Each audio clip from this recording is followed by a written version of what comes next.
It's going down. Shalom.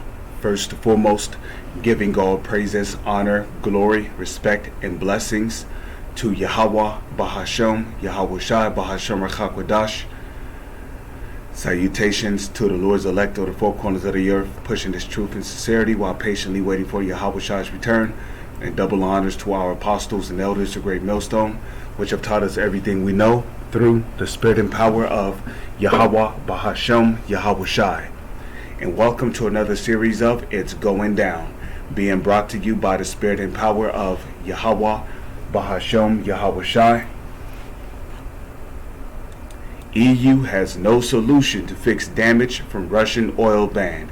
And of course they don't, because the European Union does not produce enough oil or gas in order to keep fuel running in their country. Now let me remind you that the European Union, they depended heavily upon Russia when it came to oil exports or oil imports, exports, whatever. Okay, the European Union depended heavily upon Russia for oil, but now that Russia oil has been banned from being sold to the European Union, now the European Union, they're starting to feel the impact of this oil ban, which was ultimately sanctioned by the United States of America. And when we see things like this, we start to see and understand why NATO is going to turn on the United States.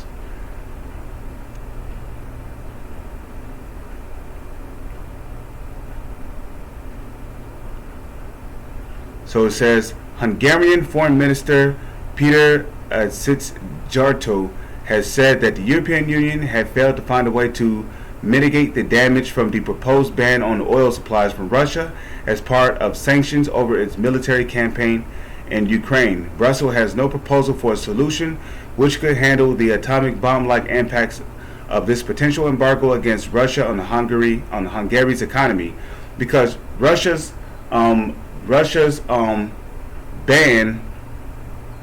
oil ban is not hurting Russia. It's really hurting the United States of America.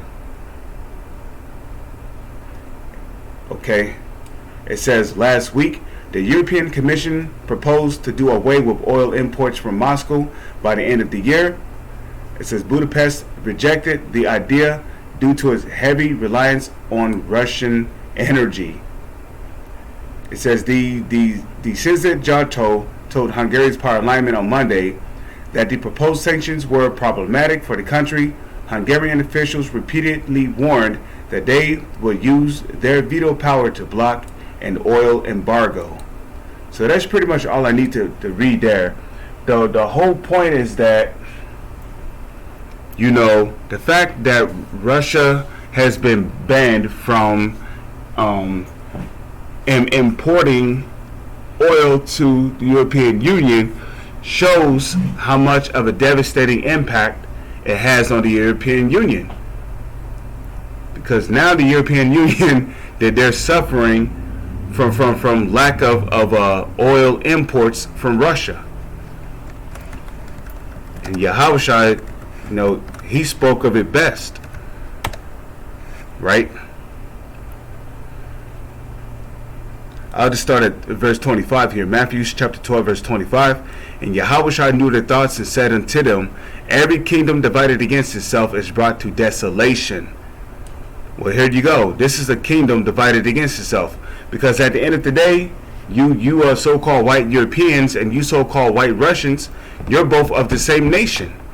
You both come from the nation of Esau. I mean, you both come from Esau. Okay, you're both Edomites. But here it is, y'all are divided against yourselves. Okay? So every kingdom divided against itself is brought to desolation.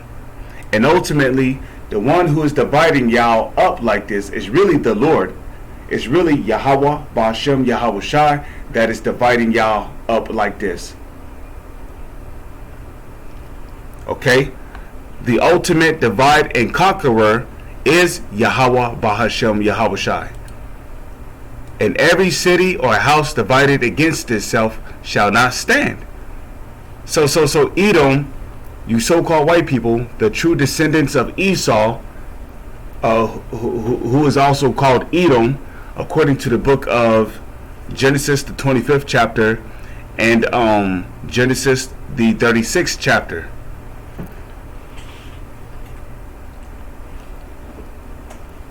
So, you so-called white people, you're all divided against yourselves. Verse 26. And if Satan cast out Satan, he is divided against himself. How shall then his kingdom stand? So, your kingdom is not going to stand. And ultimately, Russia is going to shoot their nukes upon the United States of America. And NATO, who is currently an ally of the United States, they're going to turn on the United States. According to Obadiah, chapter 1, verse 7, they're going to turn on the United States and shoot their intercontinental ballistic missiles on the United States. With that, I'm going to say, Shalom is on to the next one.